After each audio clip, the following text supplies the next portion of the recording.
When you look at the list of the competitors in the 5 Grappling Super League, there might be some names that are more recognizable than yours.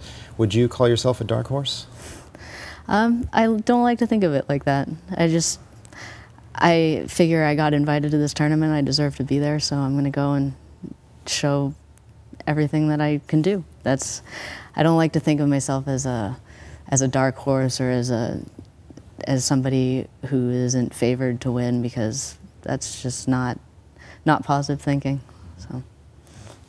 So besides this event, are you going to compete at some IBJJF events this year as well? I'm sure I will. I haven't decided exactly what yet. I might do Nogi Worlds. I'll probably do Europeans as well. So I haven't decided what else I'll end up doing, but I'm sure I will. Speaking of IBJJF tournaments, there has been some drama lately in regards to their pay. Like most sporting events, the women get less money than the guys do, and some people say that that's not fair. What's your take on that?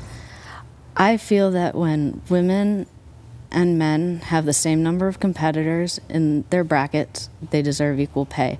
If women have half the number of competitors in their brackets, they deserve pay proportional to the number of fights that they're going to have, but the payment per fight should be equal.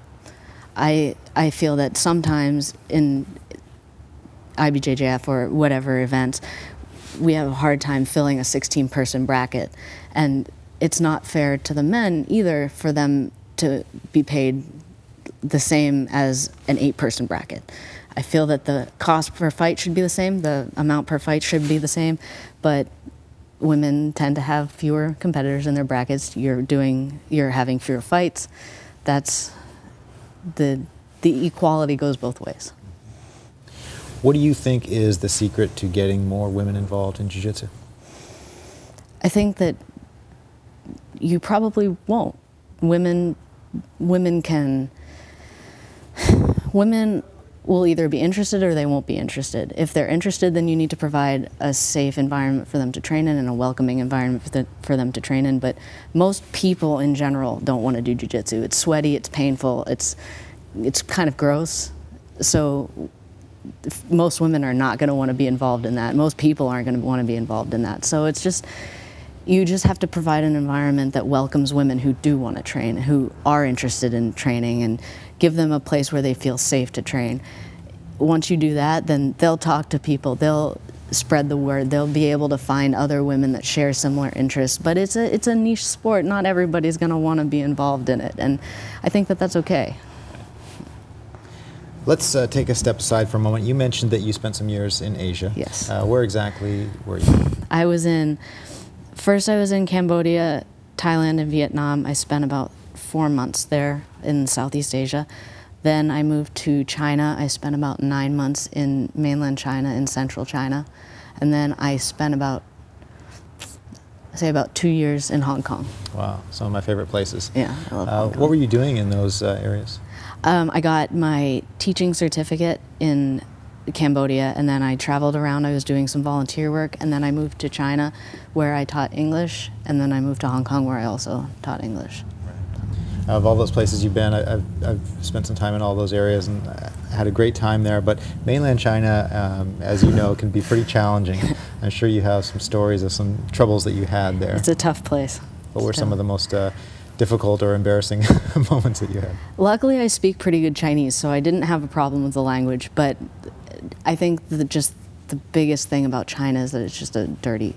It's dirty. It's hard to be an athlete there because you just constantly feel it in your lungs. It's everywhere. It's like soot and pollution, especially outside the touristy areas of the country. You really get into the industrial areas, and it's a tough place to live, right, for sure. Bathrooms are different as well. Bathrooms are different as well. I have a very low squat. Right. But it's not an easy place to live, for sure. And if you ever need medical care, it's very tough to get good, clean medical care. It's an eye-opening experience, that's for sure. What was the strangest food that you ate in China? In the district where I was living, they ate a lot of bugs. So I had one of the common barbecue foods was just locusts on a stick, barbecued. And they're fine. They taste fine. Yeah? Do the legs get stuck in your teeth? I really didn't like the antenna. They freaked me out, but that was it.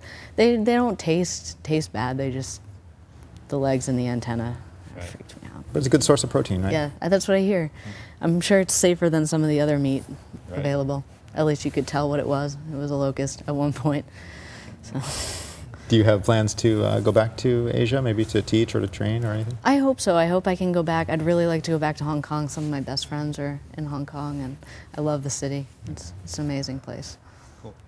Well, before I ask you to share a couple techniques, my last question for you is, for the women out there that are watching that are training but aren't really feeling motivated to compete, what would you say to motivate them to step on the mats to compete?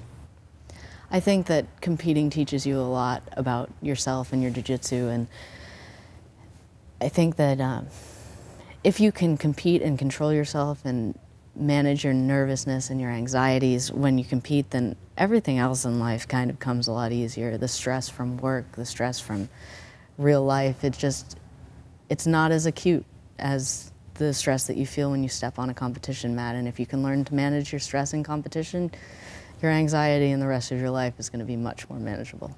Very well said. So sounds like what you're saying is that it's not so much about whether you win or lose, but it's about how you improve yourself through the competition. Yeah, and if you choose that, if you decide that you just don't like to compete, it's still a good thing to do. It's still good to force yourself outside your comfort zone. And you might end up deciding that you just really love to compete, and it might become something that you are very, very good at. I know plenty of people who have never been driven to compete, and then they step on the mats and it just clicks for them, and it makes me really angry because I work so hard to be good at competing. Very well said.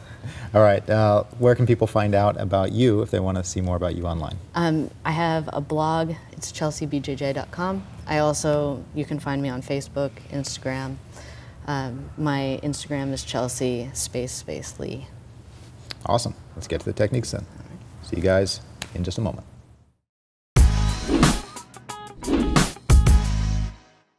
Okay guys, welcome back to This Week in BJJ. Again, our guest today is Chelsea Lee, and she's here with her friend Tom Barlow, all the way from England. Thank you guys again for being here.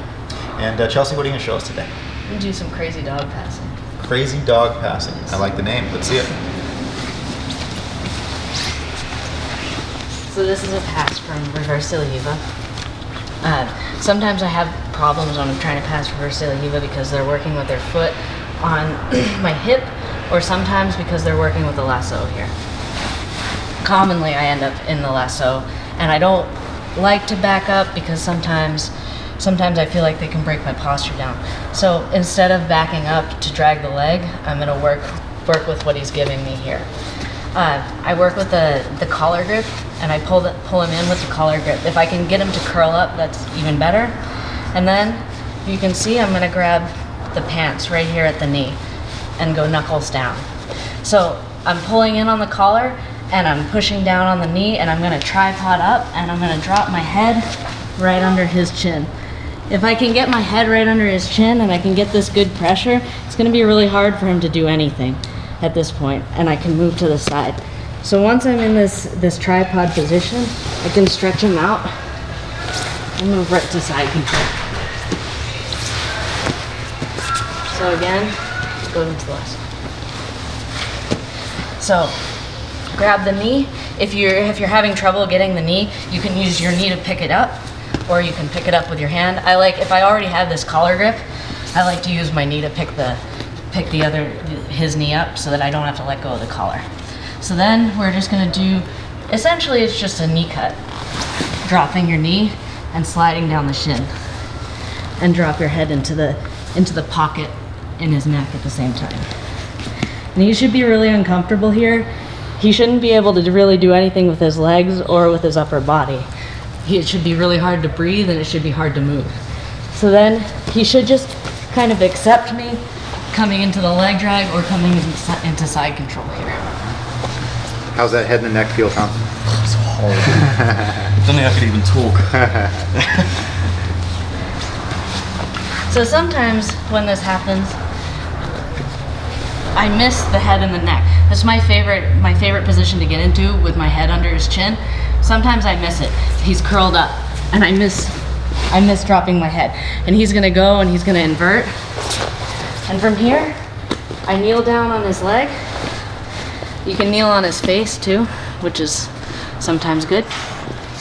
And then break the grip, hug the quad here. And we're gonna come right into the leg drag. Nice. So this is, sometimes when I go for this too fast, I go to drop my head, but I miss it, and he goes inverted. So I transition here, break the grip. And here, you really wanna go down on the hip. You don't wanna be up here trying to drag the leg because his leg is too strong. So you drop down on his hip, my other knee is pinching the back, drag the leg, grab the collar, drop into the leg drag. And we're in a really solid leg drag here. Very nice. Can we see those two one more time? Yes. Just the normal speed? This one.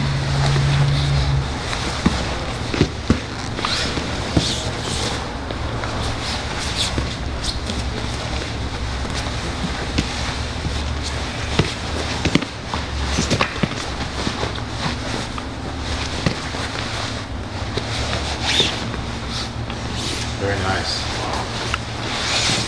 Chelsea, Tom, thank you guys so much for coming in today. Thank you. Sharing your techniques, those were amazing. And be sure to check out the 5 Grappling Super League event. It's going to be live on August 2nd at 5grappling.com. And if you're in town, it's going to be at Studio 540. There's a limited number of seats available at the venue. Also, there's some outside. We're going to be broadcasting on a big TV. We're handling the broadcast, so you know it's going to be stable. So check out 5grappling.com for more information. August 2nd, and good luck at the tournament. Thank you. Thank you guys for watching. We'll see you next time on This Week in BJJ.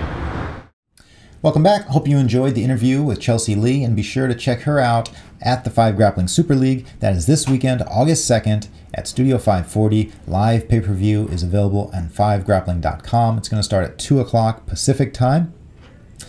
And on next week's episode, we're going to have Dave Kama. If you don't know who Dave Kama is, he's a student of Rickson Gracie, one of the early black belts under Rickson. And one of Dave Kama's students is Jack Topher, who you might have remembered from the BJJ versus Cancer 5-part series that we did. And it's a really interesting interview. You'll see that next week. We talk about some of the old days, training with Rickson, training with Machados. So please stay tuned for that. And if you're enjoying the show, please give us a thumbs up. Please leave a comment and be sure to subscribe. Lots more stuff to come from us. Okay, guys, thanks for watching. We'll see you next time on This Week in BJJ.